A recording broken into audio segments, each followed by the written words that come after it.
Hey there, welcome to our AP Legal Zone podcast, brought to you by AP Lawyers. We are your top fix for all weekly law updates, including family, immigration, wills, and estates law. Just a friendly reminder, we are not your lawyers, and everything contained in this podcast is for entertainment purposes only and not to be construed as legal advice. Be sure to subscribe to our podcast so you can stay connected with any updates and get notified about our new episodes.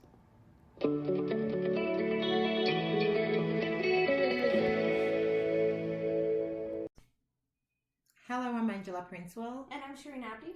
And our topic today is division of property between common law spouses. So if you're going through a separation and you've been in a common law relationship, you may or may not know that the rules of equalization do not apply to you. As we discussed in an earlier podcast, equalization is really only for married spouses. But a lot of common law spouses accumulate properties that need to be divided, and how to go about that and the rules that apply and things like that is what Shireen and I are going to be covering today. So before we jump full speed into that, what even is common law? So common law in the family law context is couples that are residing together for at least a period of 3 years. Or in the event that they have a child or children, they only need to be residing together for at least 1 year. Okay, so let's say you're common law now and you've acquired some properties, or your partner has some properties, and now you're separated. Because the rules of equalization don't apply to you, if you may find yourself in a situation where the other party just walks away with everything, right? So if there's a home, for example, and it's in one party's name, if you were married, then it's a matrimonial home. It doesn't matter if it's in just one name.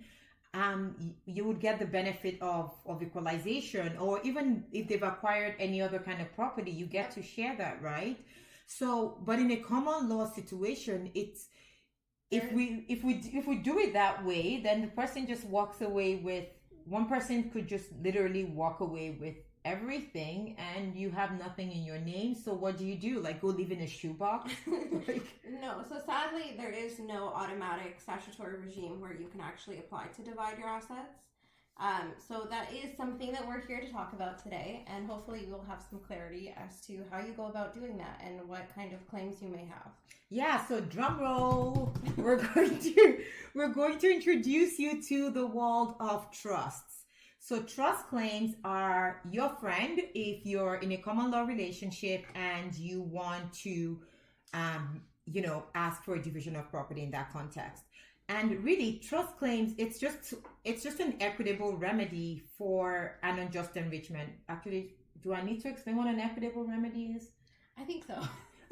Yeah, so in English, just kidding. No, equitable remedy is just, it's a way for a court to step in to fix an unfairness. So there's sometimes where things are just unfair and there is no way in the law to fix it. And this is one example, right? Some provinces, and I can't remember which clearly, actually have statutory provisions on how common law parties can divide property. Ontario doesn't have that. So without that, the courts, there's clearly an unfairness there where you invest, sweat equity, for example, in a relationship, or maybe even your cash, but everything for whether it's just out of inadvertence or for your family planning purposes just seem to make sense. It's in one person's name and they just up and leave because, the Family Law Act doesn't provide that you should divide the property. It's unfair. And so that's what equitable remedies are for. And not just in family law, equitable remedies are in every area of law.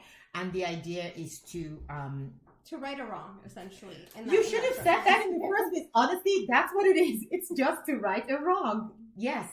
So in this case, in the context in which we're speaking, what would the wrong that would happen here is that one party would be unjustly enriched, right?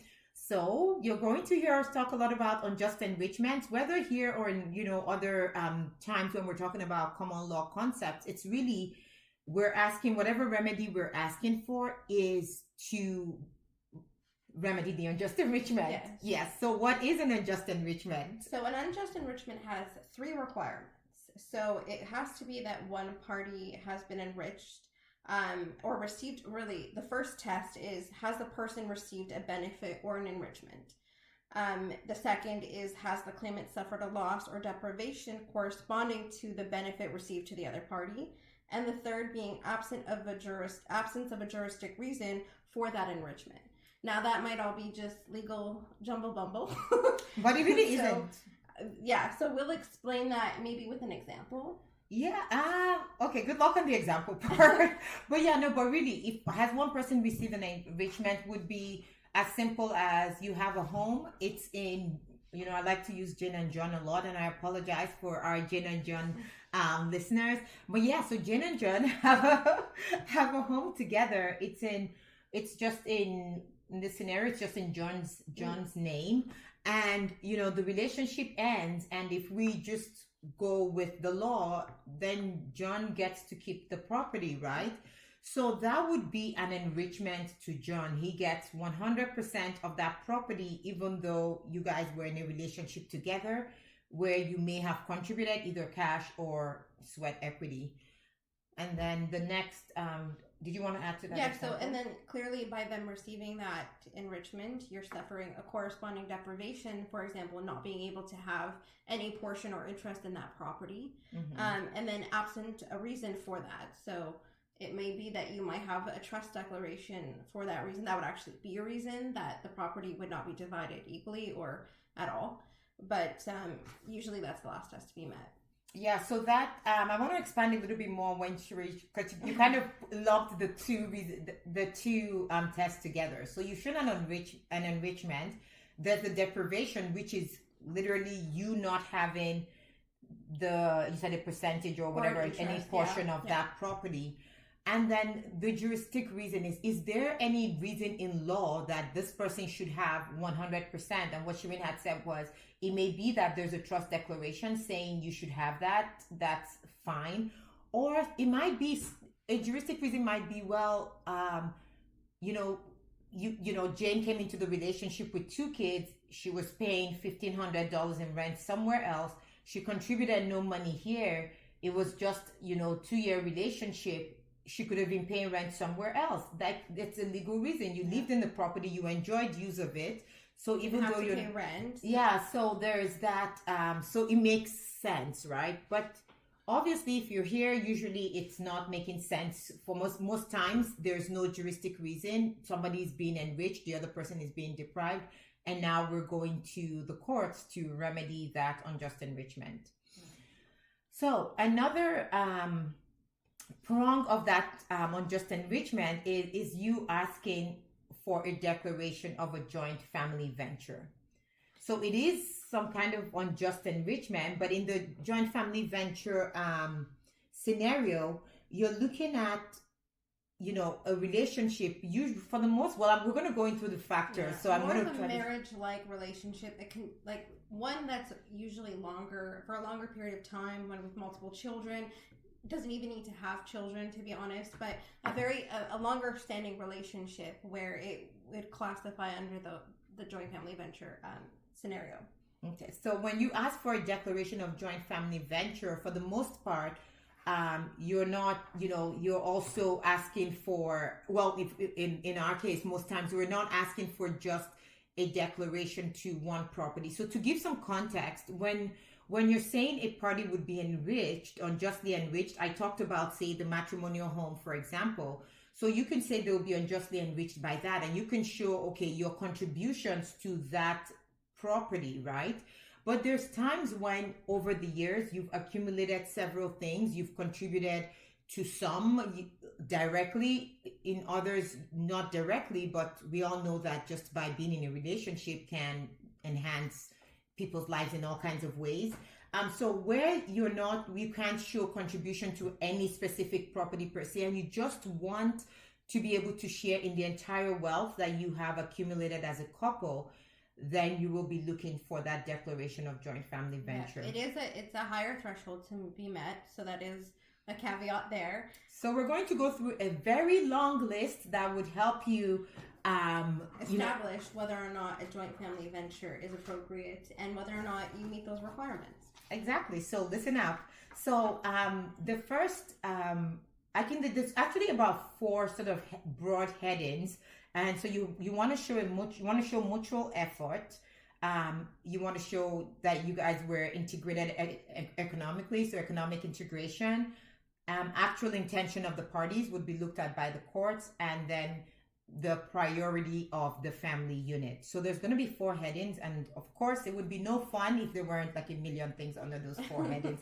So we're going to talk about mutual effort. So when you're looking at mutual effort, what are some of the factors that the courts would be looking at in establishing mutual effort? So in establishing mutual effort, you look at if the parties worked collaboratively for a common goal. So for example, if you had maybe worked together to maybe buy this new home that you're working for, and you stayed back and watched the children. If it was your intention to do certain things with the relationship, it was your intention to have children, how long the relationship was, but your mutual effort working collectively for those goals.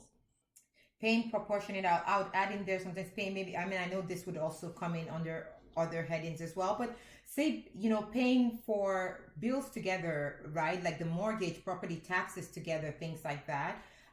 Even in you were talking about sharing collaborating, but things like even a decision to have and raise children together, right? So if it was your intention, that your spouse would stay back, watch the children, do the domestic duties, while you went off to work, instead of, but it's making those decisions together and having some sort of teamwork, I would say.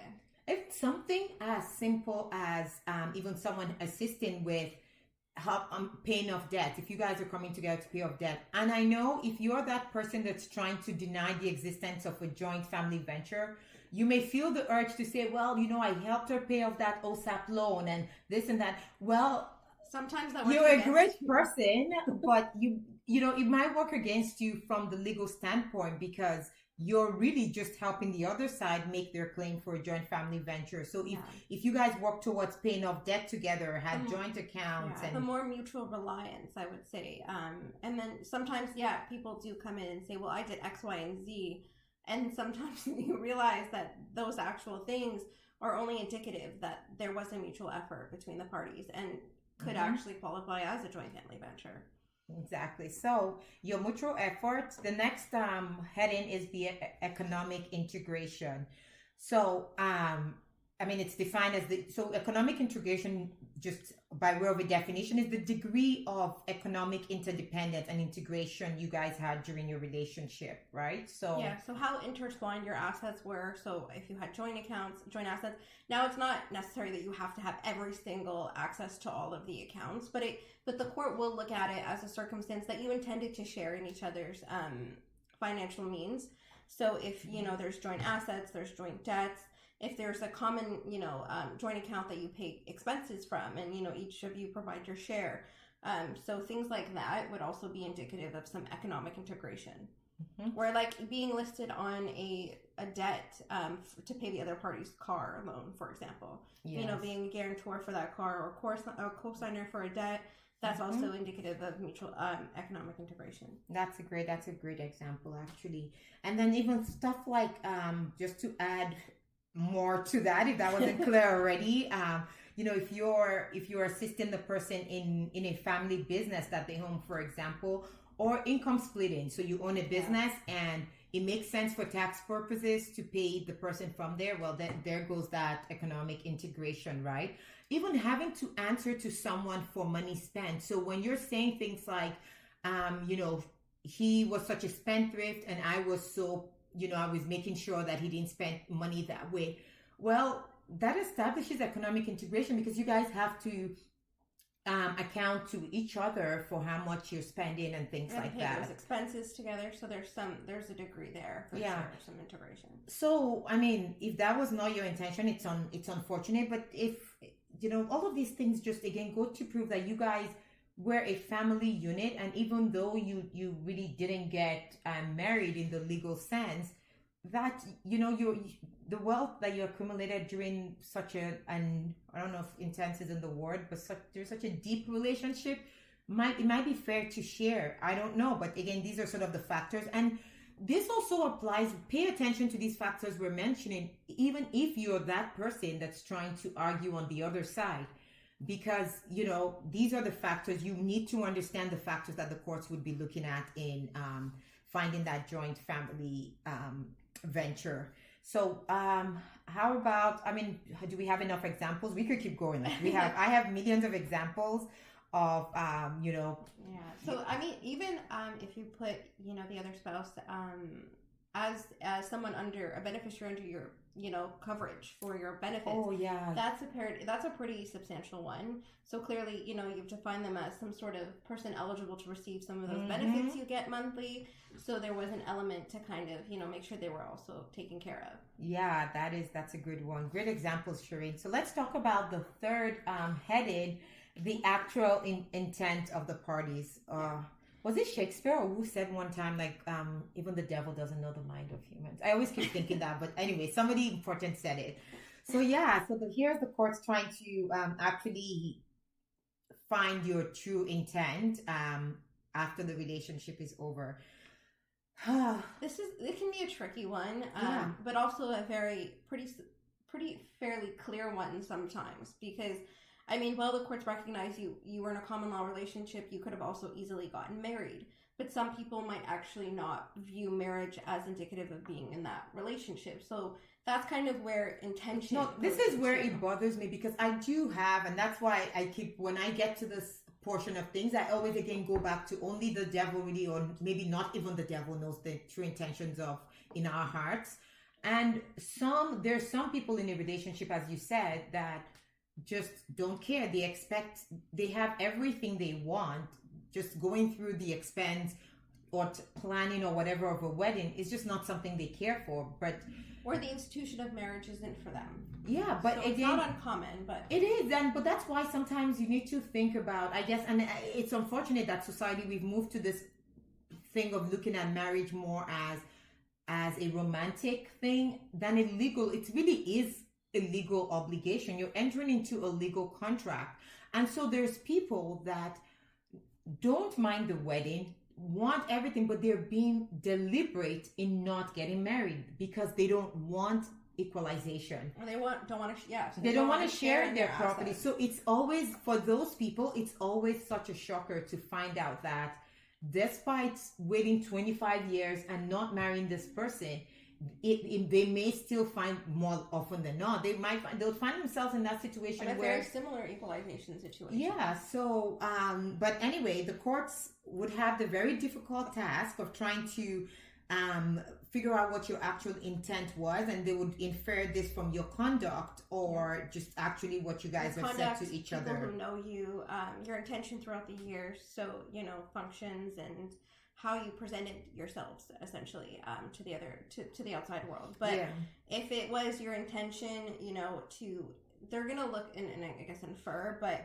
ultimately they're going to want to see if it was your intention to actually share in the property as the other parties requested. Yeah, you guys may have made wills, for example, and mirror wills where you both share everything. Granted, one person could decide to go rogue and go change their will, but the fact that you guys, and you don't need to tell the other party, right? You've changed your will, you've moved on. But this person can say, no, we went together, we did these wills, I was still relying on them, and these show that we intended to treat our properties this way, right? Working together to build these assets, pulling your funds together and building things and just, or if it could be the opposite, for example. So if you are the one solely going on title and the other party had that understanding that you were solely going to go on title and they weren't going to share in the increase, that's something that the court would look at. Well, was that what their actual intention was? But granted, the time of the intention of purchasing a property versus 20 years down the line, that's what the court's going to consider as well. The time lapse between those, the intention at the time and the intention further down. Another first I want to talk about this one that's just borderline inappropriate, but the courts talk about looking at, the relationship and if it's exclusive and if, and that's interesting because I personally, I think exclusivity or fidelity is neither here nor there. Like, is it if you're in an open marriage, then all of a sudden it doesn't show actual intent, or an open marriage, but if you're in an open relationship, well, it doesn't necessarily follow. So good thing is no one factor that we're mentioning here is indicative of your actual intent. It's just different things that just kind of add up. So even if you're in an open sort of relationship, it doesn't mean that there's no actual intent to be a family in that sense. So the intentions don't need to be the same for both parties. Mm-hmm. But it would be nice if it's for both, right? Because if one person is being delusional and the other person, has made it expressly clear what their intentions are, then, the courts, just makes the job a lot more. It's going to be a task. difficult, yeah. So, but I like one factor that I like a lot that I find very helpful in actually deciphering people's actual intent is cards.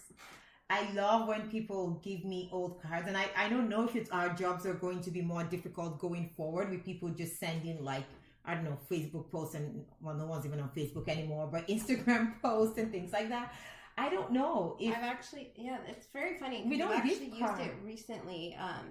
When granted, like if this is the case down the line, we hope that cards don't go away for this reason, or maybe even emails and text messages and virtual cards would help. No, because cards are so sweet. People are like, from your husband for life, forever yours, and things like that. Yeah, and I literally used one, and in the card it was the party's intention was, this is our family. I'm really glad that. And it was very clear that the person had viewed them as a family unit. Yeah. And so obviously that didn't work in the other side's favor in claiming that they should never have qualified for a joint or sought the declaration of a joint family venture. So, it's proof.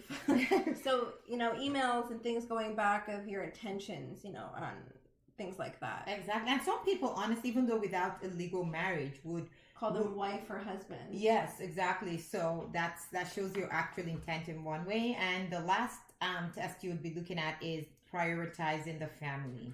Yeah. So this is a significant one, just because, like with my example before, if your role was to essentially, stay at home, it shows that you put priority on the family, while the other's intention, obviously it goes to maybe under most of those umbrellas, but it would be the other party's intention to go and place priority in the family from an economic perspective, and the other party doing the domestic child rearing situations. And which is pretty common, and which makes a lot of sense, right? So with childcare costs, for example, in the GTA being what it is, it makes sense for you to decide that one party, in my Jane and John example, it might make sense for John to stay home and Jane's working and all of that. Now, if the relationship ends and Jane is walking away with RSPs worth hundreds of thousands of dollars because she was working and she had, the benefit of contributing to an RSP. And it may just even be because she did it for tax planning purposes, but it's just in her name. And, I know Jane probably thinks it's fair that she goes with it, and it may or may not be. But the flip side of that argument is, what happens to John then? Does he just stay, with nothing because he stayed home and prioritized the family? Obviously no, in my opinion, but so they're going to look at the sacrifices that either one or both spouses have to make in that circumstance. Yeah, exactly. And obviously the success, if you guys relied on the stability of your relationship in planning for things. So we had a case where our client relied, who had a lot of property, inherited several properties throughout the relationship, didn't create his own investment, and relied on the partner's promise that we're going to build a home. We're going to build a home, and he spent all of his time building that home, and while his husband worked outside of the home, and the husband acquired a significant pension, got promotions, pension, things like advancement that. in career, definitely clear. Sacrifice there. Yeah, he clearly sacrificed, relying on his future, was relying on that fact that he had a pension, and he relied on that and put his monies into, and here's where the unjust enrichment comes in this case. So where our client has put in all of his money into a jointly owned property, the other side, and put in all of his physical efforts in building this property, and this is a relationship that lasted decades, while being a stay-at-home husband, as agreed to between the parties, the other side had a job outside of the home and was able to acquire this pension.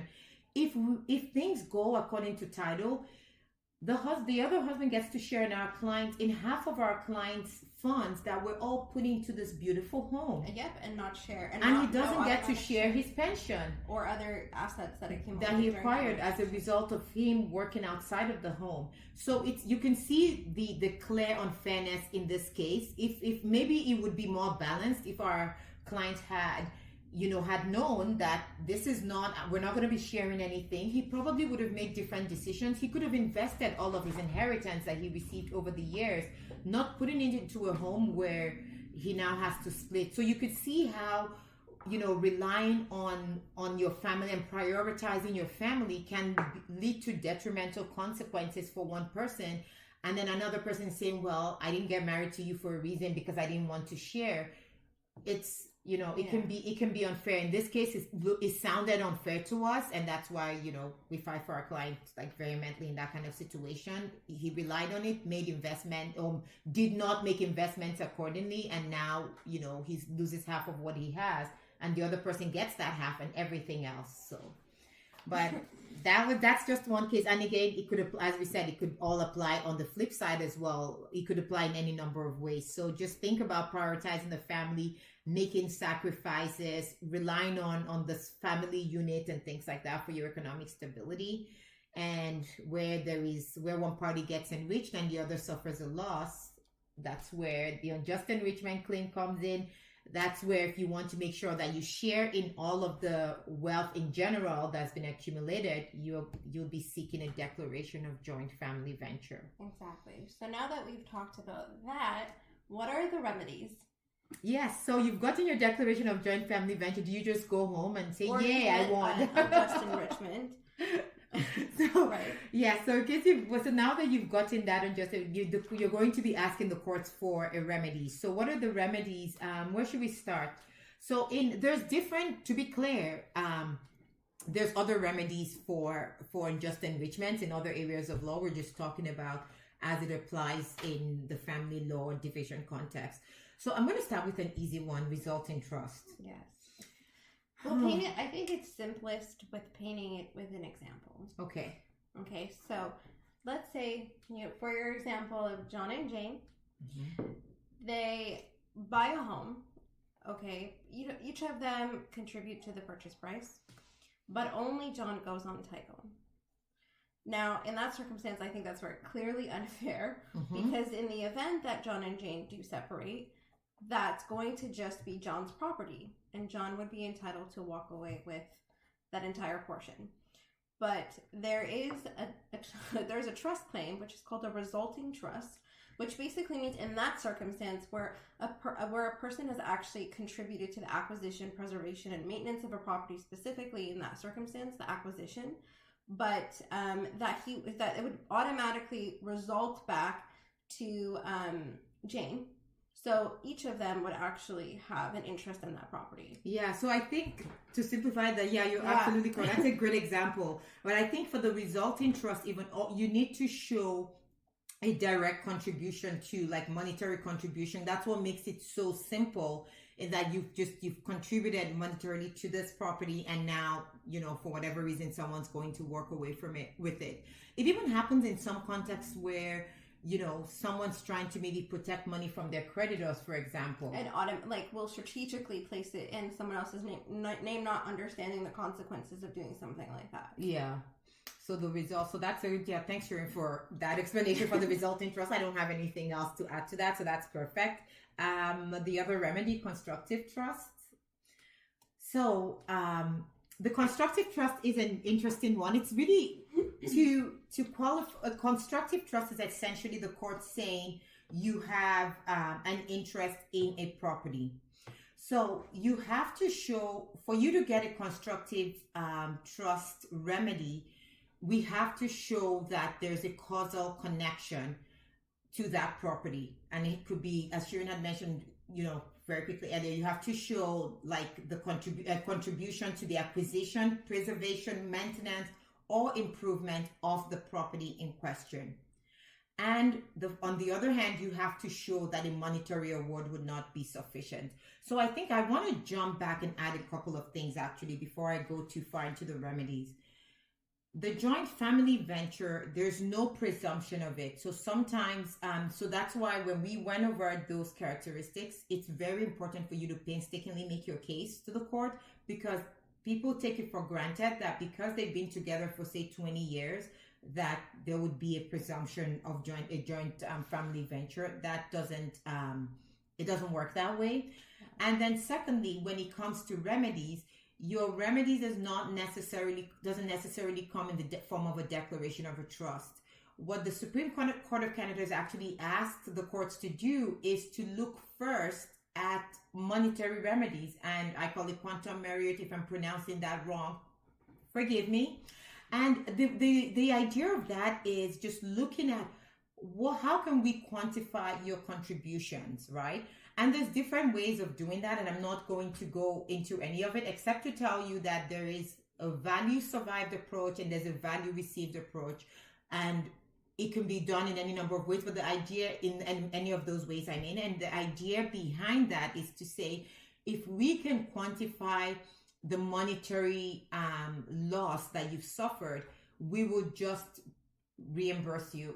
Yeah, I guess I don't know. There has to be a better way of saying that. Sort of so it's just returning. It's just putting you back in the place. So I know we had started with an example of, say a 2-year relationship, and you've contributed towards a mortgage, and now you're going to be walking away with nothing. And I know in that scenario we had talked about there being juristic reason, but let's say there was no juristic reason. Well, maybe a couple of years we can actually do the math and calculate what your contributions were. Yeah, we can say, well, maybe it's okay that you contributed towards a mortgage because you had to pay rent, but maybe you really didn't need to contribute to property taxes and insurance on the property.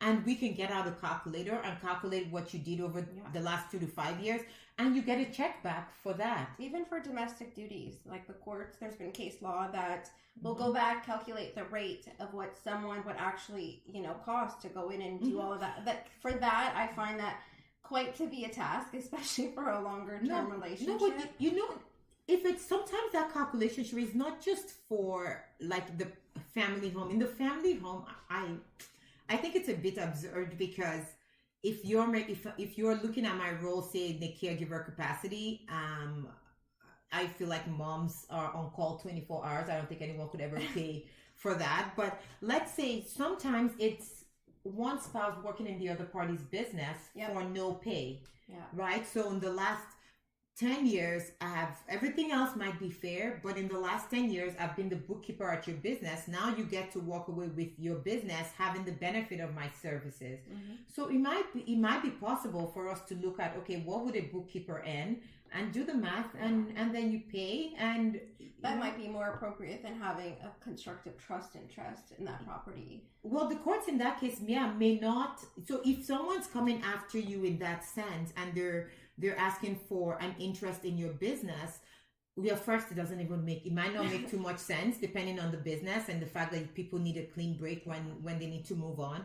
But it might also not be the appropriate remedy. So your response to that could be, how much exactly do I owe her? Let's quantify that, because the courts require the only time they should give an interest in your property, or a constructive trust interest in your property, is if a monetary award would not be sufficient. If we can quantify what you've done, that's the appropriate remedy to be granted. So don't forget that, because I know we're talking about resulting trust, and we're going to talk about constructive trust next, and I don't want people getting the impression that those are the only options. Those are really steps. Like, we should have talked about the monetary awards first, and where that's not sufficient, then we go constructive trust claim. So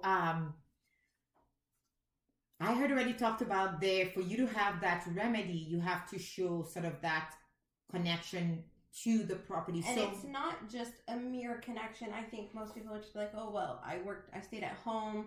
For example, a pension. I stayed at home and through my domestic, duties. But significantly for a pension, you have to show a very direct contribution and connection to that pension. So, for example, you helped your spouse get that job. You maybe contributed a little more for his contributions to that pension, or something a little more than your average. I'm just the domestic caretaker, or I'm at home but things require more of a deeper connection. If it's a home, it could be, you built a stellar, like an award-winning garden around the property that's increased its value. The upstairs bathroom that preserved some value, or any maintenance and improvement of property. Like those, I think are a little more easier to, find. Yeah, and it may not be monetary. So a lot of times, people. One person owns property and is in a relationship with someone that's a contractor. Yep. And, the summer's here, and, him and a few of his buddies are spending every weekend working on that old home that you inherited from your grandma. And now he or she has turned it now into the stellar home. And they've put in all of their efforts, right? Like, is it, I know what you're thinking. Well, can't we just quantify how many hours he spent every weekend working in this house? It may not be appropriate in the circumstances. It may be a more an approach for a percentage of that property. Yes. And I like to remember, that's a very good one that you mentioned there now. So when we have found that there's a constructive trust, you've shown that there is that connection to the property, a causal connection. And as we said, remember, it's not automatic. If it's a pension, for example, you have to really show more. If it's a home, hopefully you can show that you've in some way preserved it, maintained it, improved it, and all of that kind of stuff. So when they've shown all of that, and the court's saying, well, yeah, I can see it checks all the boxes. There should be a constructive trust here. What do you get? Does that mean you automatically get 50% of the property? If your efforts are significant enough, it would be the percentage that's appropriate, right? So yes. You would, it could be anything between 1% to 100%. Like, you can even ask for a larger percent than the other spouse would ultimately be entitled to, or it really has, because you're actually asking for that constructive trust. But yeah, there's really no. I guess if it's appropriate. Yeah, if it's appropriate. So, for example, maybe even in that circumstance, your efforts were so significant that maybe your spouse was disabled and you paid the majority of those mortgage payments. So while they may have acquired it originally, you've maintained it for 20 plus years. You've renovated. You paid off the mortgage. You did everything on that home, and now all the entire contribution to the acquisition of that property was just a down payment and put in the home. Yeah, and sometimes you may even look at the contributions. That might be an easier exercise. Looking at what X paid, and then looking at what Y paid, and the difference between the two. Yeah. So, that's all well and good. We've talked about the resulting trust claim where you've given, cash to someone and they've put it in somewhere, and, it's in their name alone, and it's unfair for them to walk away with it. Or the constructive trust where you get an actual interest in the property, where all of both of which are available to you if a cash remedy obviously is not appropriate. But let's go back to that joint family venture declaration and how it all ties in. So with a constructive trust, you're showing that causal connection to a specific property. With the joint family venture declaration, it allows us to now look at everything as a pool.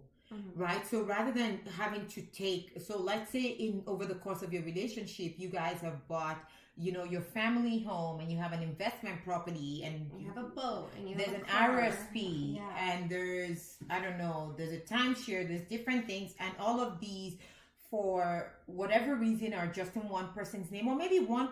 So, and to be realistic, usually both have assets in their names, but it's just that one person has a disproportionately larger amount of the properties in their name. And so now you want to kind of balance it, because that would be the fair thing to do. That's where the joint family venture declaration comes in. That's the reason why we do all that.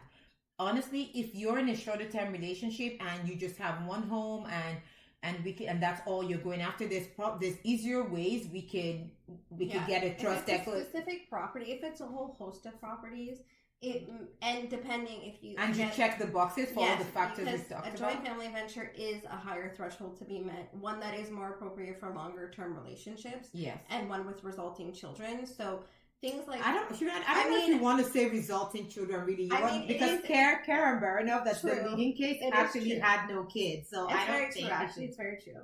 So I'll preface that by saying, hopefully, with having children, it makes your claim a little stronger. Yeah. So I'll say that.